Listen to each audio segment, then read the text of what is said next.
Naš današnji gost je Slaven Raguž, predsjednik Hrvatske republikanske stranke i poslanik u predstavničkom domu Federalnog parlamenta sa kojim razgovaramo o nizu aktualnih tema u Bosni i Hercegovini. Dobrodošli na Euronews i hvala vam što ste izdvojili vrijeme za naše gledaoce. Hvala vama na pozivu, pozdravljam vas, tehničku ekipu u studiju koja je omogućila ovaj prijenos i sve gledateljice i gledatelje vaše emisije.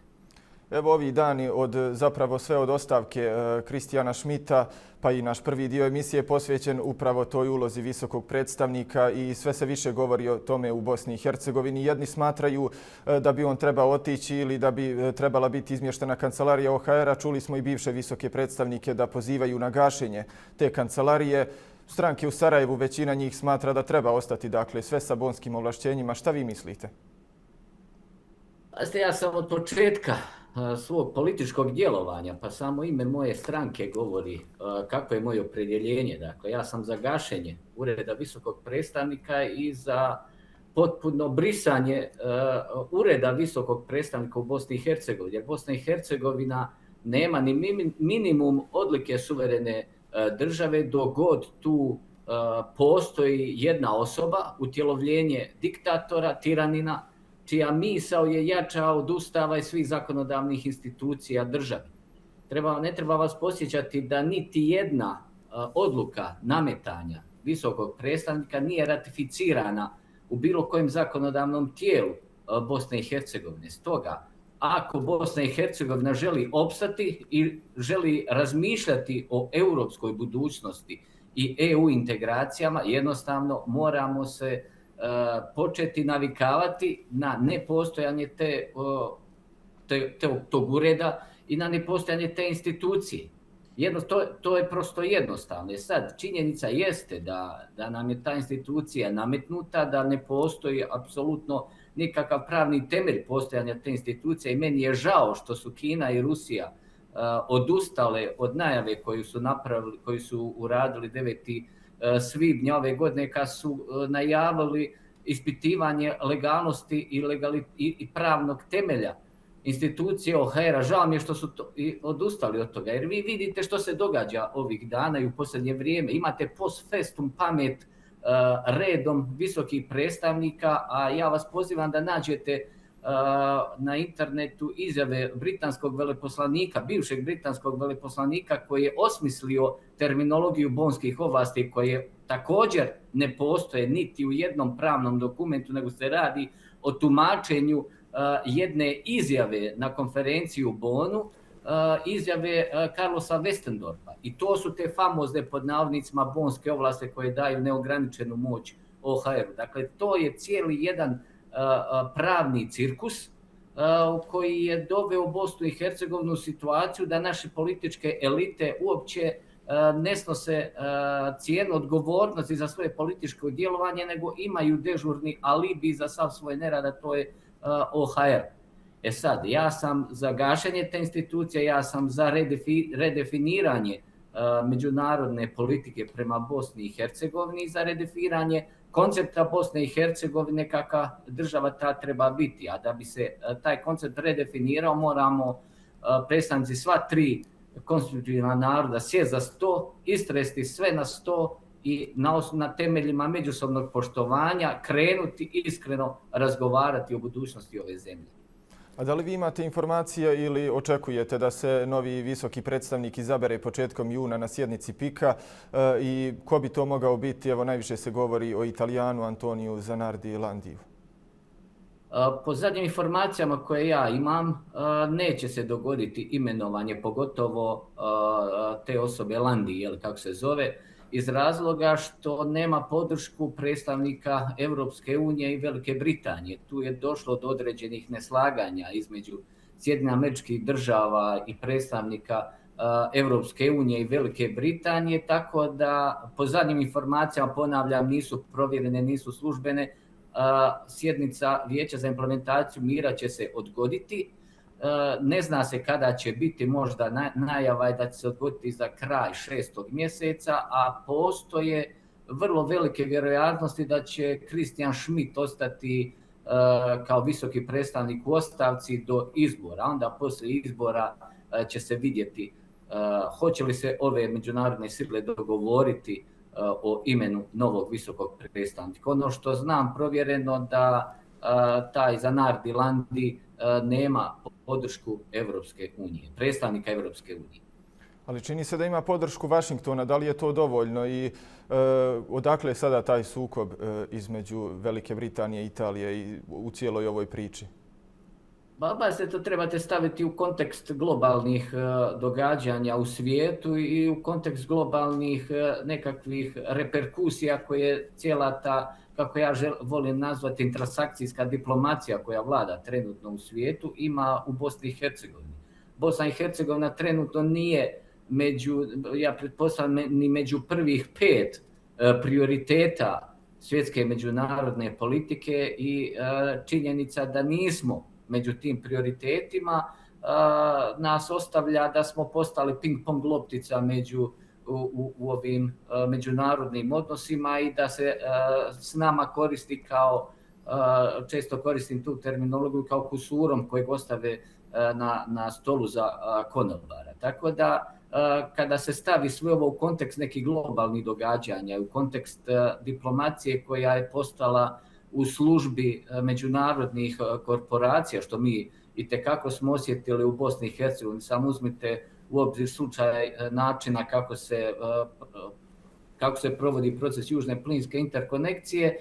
Mi smo postali, kažem, ping-pong loptica u tim međunarodnim odnosima i pitanje kako će se to na kraju završiti. Mislim da će se završiti na način da ćemo mi biti posljedica nekog dogovora na nekom višem globalnom planu kada se bude konkretno rješavao problem Ukrajine, problem Irana i problem tih međunarodnih globalnih odnosa i problem odnosa na kraju krajeva s Rusijom, da će se u tom segmentu kao nekakva nuspojava pojaviti tema Bosne i Hercegovine na stolu. A do tada ćemo nastaviti biti ping-pong loptica u tim međunarodnim krugovima. Da li ste vi skloni tim tvrdnjama, ima ih nekoliko u javnosti, zbog čega je Schmidt dao ostavku? Dakle, da li je to, kako Dodik kaže maločas, da se zamjerio lično Trumpu i njegovoj administraciji? Da li je možda u pitanju to da je zapravo morao dati ostavku, da je to dogovor, kako smo isto mogli čuti Dodika sa administracijom Trumpa, rezultat lobiranja? Ili je riječ zapravo, pomenuli ste o južnoj gasnoj interkonekciji, pominjalo se da Schmidt nije uspio da riješi to pitanje državne imovine koje je posebno važno za taj projekat? Prije to zadnje. Ja vam garantiram da predsjednik Sjedinjenih Američkih Država Donald Trump bi se dobro zamislio kada bi ga upitali da nađe Bosnu i Hercegovinu na mapi, a kamoli da se brine o sudbini Kristijana Schmidta i OHR-a. Dakle, to znam provjereno da što se tiče američkog State Departmenta, taj pođoh reći treći, pa nije ni treći, možda 4. ili 5. ešalon tih diplomatskih razina se bavi tematikama jugoistočne Europe, a konkretno Bosnom i Hercegovinom se bave možda zamjenici zamjenika tajnika tih nekih administracije. Tako da sigurno Trumpov ured se nije bavio tematikom Bosne i Hercegovine, ali se jeste bavilo veleposlanstvo Sjedinjenih Američkih Država u Sarajevu. I tu ste dobro detektirali da je problem nerješavanja problema državne imovine u Bosni i Hercegovini, ta iskra koja je zapalila taj sukob i nesuglasice između konkretno Kristijana Schmidta i Sjedinjenih Američkih Država je vjerojatno njemu zapriječeno crnim listama ili kojekakvim sankcijama i on je odlučio da jednostavno podnese ostavku jer je vidio da okolnosti su jače od bilo kakvog njegovog znanja i struke da se nosi sa tim okolnostima. Tako da je vjerojatno to posrijedi. A kako inače gledate na taj projekat južne gasne interkonekcije? Da li je potreban zapravo Bosni i Hercegovini? Mnogi ističu da će cijenu te energetske nezavisnosti i saradnje sa Amerikom plaćati građani i privreda zbog skupljeg gasa koji će teći tim cijevima.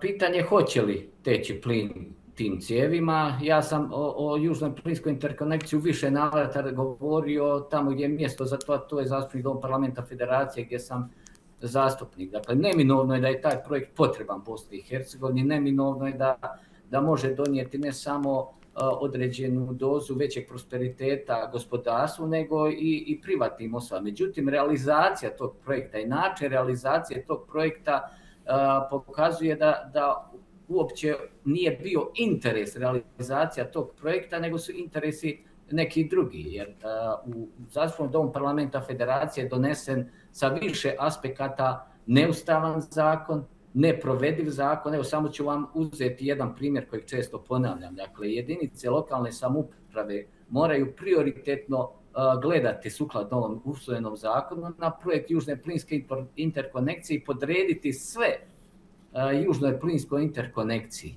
i volji privatnika koji je denominiran u tekstu samoga zakona. Drugim riječima, evo, sada dođe ovdje u Mostar i definira se da jednim dijelom grada mora proći ta Južna plinska interkonekcija. Mostar kao grad mora podrediti sve da se to napravi, ali kako? Morao bi taj projekt, što se tiče jedinice lokalne samouprave, biti ugrađen u prostorni plan grada Mostara, sukladno prostornom planu županije koji ne postoji, sukladno prostornom planu federacije koji ne postoji, što automatski znači da bi gradonačelnik Mostara počinio kazneno djelo. Na kraju krajeva nije definiran ono što ja spočitavam, ponajviše nije definiran ekonomski interes jedinica lokalne samouprave da sudjeluju u tom projektu, jer je definirano da mora biti prioritet to bez apsolutno ikakve ekonomske retribucije ili ono što se stručno kaže kompenzacijskih taksa. I ono što je vjerojatno najveći argument u mojoj tezi da od toga projekta neće biti ništa, nije ekonomski isplativo. Vidjeli ste izmjene i dopune međunarodnog ugovora koje je napravila vlada Republike Hrvatske, koja je rekla da će preduvjet svim početku radova biti ta takozvana feasibility study, odnosno bankabilna analiza uspješnosti tog projekta. Dakle, kako će Bosna i Hercegovina garantirati utrošak tolikih količina plina? Nije dovoljno da se samo stavi na jedan papirnati dokument da će se izgraditi 3 plinske centrale i da će oni koristiti ogromne količine plina. To u modernim tržištima i u modernim ekonomskim transakcijama ne prolazi. Tako da postoji više aspekata koji daju itekako naslutiti da cilj ovog projekta nije realizacija Južne plinske interkonekcije i sad ovo možda zalazi malo u teorije zavjere, da je cilj arbitraža kao što je bio slučaj Vijadukt. Tako da zaključim, projekt jeste potreban, projekt bi donio određenu dozu prosperiteta i diversifikaciju plinskog tržišta u Bosni i Hercegovini, ali je odrađen nakaradno, odrađen je da u praksi je apsolutno neprovediv. U tom slučaju bi, ako tako postavimo stvari, ta arbitraža bila veća nego u slučaju Vijadukt, možda i više milijardi, s obzirom na veličinu projekta. Pa treba vidjeti, pazite, arbitraža ovisi o kapitalu kojeg je pravni subjekt uložio u taj projekt. Sad treba vidjeti koliko će eventualno u tom slučaju pravni subjekt definirati koliko je troškova imao u realizaciji tog projekta i koliki je kapital uložio. Dakle, ne možemo to sada prejudicirati unaprijed, ali daj Bože da griješim, da nećemo doći u situaciju da ćemo razmišljati o potencijalnoj arbitraži, ali simptomatično je i pismo kojeg je Soreka uputio vlastima u Bosni i Hercegovini, gdje je u pismu praktično diplomatskim jezikom rekao da u slučaju arbitraže Bosna i Hercegovina i Federacija Bosne i Hercegovine može zaboraviti na fondove Europske unije. Dakle, postoji više tih nekakvih naznaka da nije u interesu, da krajnji cilj nije bio sama realizacija projekta Južne plinske interkonekcije, da su neki drugi interesi u pitanju. Ja ponavljam, daj Bože da sam u krivu. Evo, kada pominjemo Evropsku uniju i evropski put, da pređemo malo na tu temu, da li vi očekujete neki napredak na tom putu Bosne i Hercegovine prema Evropskoj uniji, s obzirom na to da se približava, dakle, izborna kampanja? Najavljena je i sjednica Doma naroda, tu se nalaze, trebali bi se razmatrati 2 evropska zakona o sudu Bosne i Hercegovine i VSTS-u, a u Berlinu se pominje i da bi zemlje Bosne i Hercegovine trebale ili mogle dobiti status posmatrača u evropskim institucijama. Kako na tu situaciju gledate? Pazite, nažalost, ljudi meni često govore da sam pesimista, ali ja nisam pesimista, ja sam realista. Bio sam realista kad sam govorio da će vrlo vjerojatno Bosna i Hercegovina završiti na sivoj listi. Na kraju će se vjerojatno to ispostaviti. Po zadnjim informacijama koje ja imam, to je već gotov čin. Dakle, nažalost, imamo taj problem da, evo i sve, da ste vi u pravu da se u Domu naroda usvoji taj set zakona, pitanje je provedivosti tih zakona u praksi. Jer mi kozmetički usvajamo zakone na državnoj razini koji se rijetko kad ili nikada usuglašavaju sa nižim razinama vlasti, sa entitetskim razinama pa do kantonalnih razina.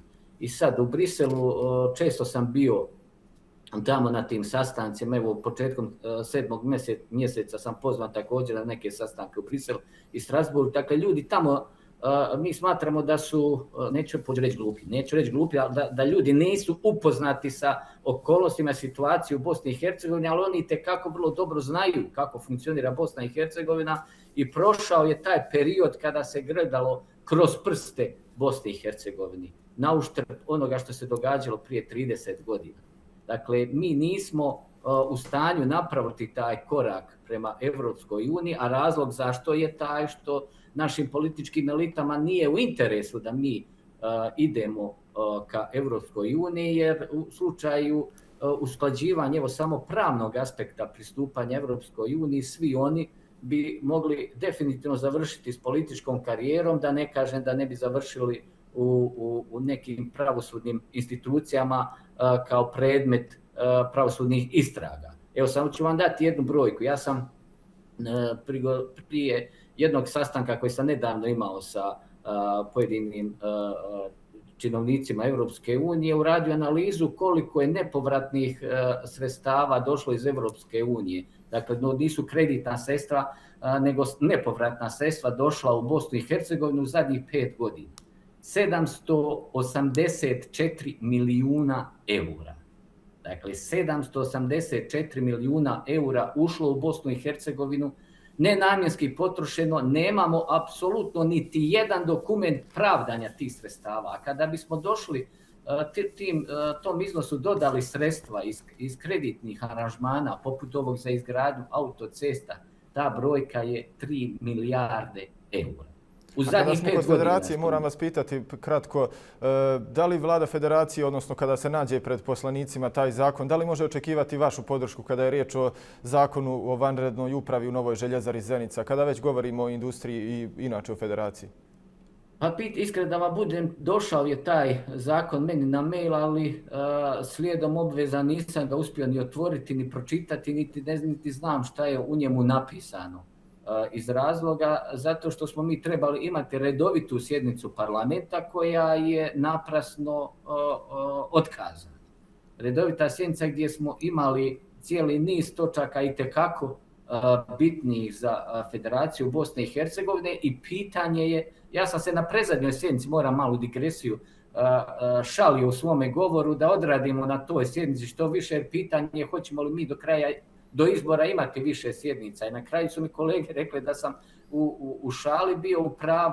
Sad pitanje hoćemo li mi imati tu vanrednu sjednicu po pitanju željezare, vrijeme prolazi, ljudi su to tražili su nekakav način pomoći. Pitanje što se događa u toj željezari dok mi razgovaramo i dok vrijeme prolazi i pitanje hoćemo li mi kao zastupnici imati mogućnost sudjelovati u radu parlamenta do izbora. I u trenutku kada dođemo u tu situaciju, bavit ćemo se, odnosno osobno ću se baviti tom tematikom, ali sudeći po dosadašnjem radu vlade federacije, bojim se, ponovno ću zvučati možda pesimistično, ali sam realista, bojim se da će ovaj saziv vlade federacije biti statistički lošiji u povijesti federacije od ona dva prethodna najlošija, to je bila vlada platforme, vlada alijanse, gle slučaja na čelu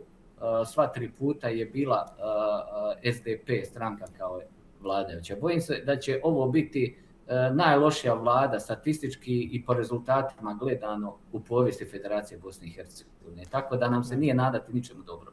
I za sami kraj da se dotaknemo izbora, čini se da je već, ako ne zvanično, onda na terenu počela izborna kampanja. Posebno je vatreno na toj relaciji Dragan Čović, Zdenko Lučić, kandidat petorke, i zapravo Darijana Filipović se i manje pominje u odnosu na svog lidera stranke. Kako gledate na tu kampanju, odnosno da li možemo očekivati da će ovo biti najoštrija do sada, barem kada se radi o toj utrci za hrvatskog člana predsjedništva Bosne i Hercegovine? Pitam zbog toga što su već u javnosti izašle brojne optužbe. Evo, Čović optužuje Lučića za ratno profiterstvo, za kriminal. Obrnuto je za brojne afere u privrednom kriminalu, kako navodi Lučić, za iseljavanje Hrvata iz Hercegovine. Šta to na kraju krajeva znači u kontekstu kandidature Kovačevića, kandidata DF-a?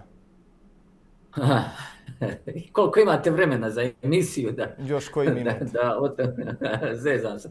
Dakle, samo ću vas ispraviti, gospodin Lučić nije kandidat petorke, on je neovisni kandidat koji su stranke petorke podržale. Dakle, nisu stranke petorke prikupljale potpise za njega i predale ga kao kandidata buduće koalicije, nego je neovisni kandidat kojeg smo mi podržali.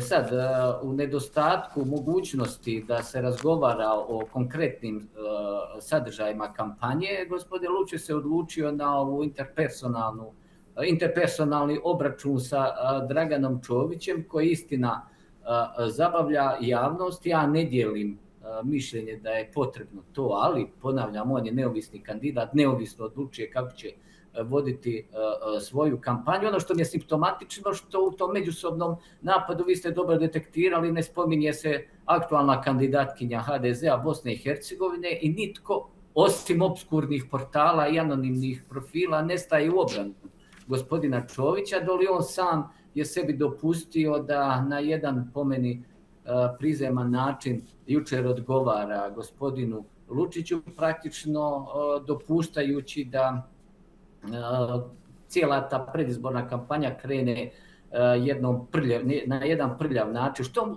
uvjetno rečeno možda i nije loše, da se malo probudi ta politička uspavana javnost Hrvata u Bosni i Hercegovini, da se malo probude iz apatije i konkretno se krenu baviti politikom, jer ono što je posljedica vladajućeg režima, posljedica vladavine gospodina Čovića i HDZ-a Bosne i Hercegovine, to je da su umrtvili političku zajednicu Hrvata i pretvorili je u folklornu skupinu koja hoda po misama, sprovodima i polaganju vijenaca, a ne bavi se aktualnom politikom. I gospodin Lučić je tu uradio izvrstan posao da je probudio tu političku javnost Hrvata u Bosni i Hercegovini. Sad kako će to i na čemu će rezultirati i čime će rezultirati na kraju, to ćemo vidjeti. Ali a može li rezultirati, izvinjavam se, rasipanjem glasova, kako to kaže Andrej Plenković? Da li ste inače razgovarali sa zvančnicima iz Hrvatske u tom kontekstu, jer je on pozvao hrvatske predstavnike,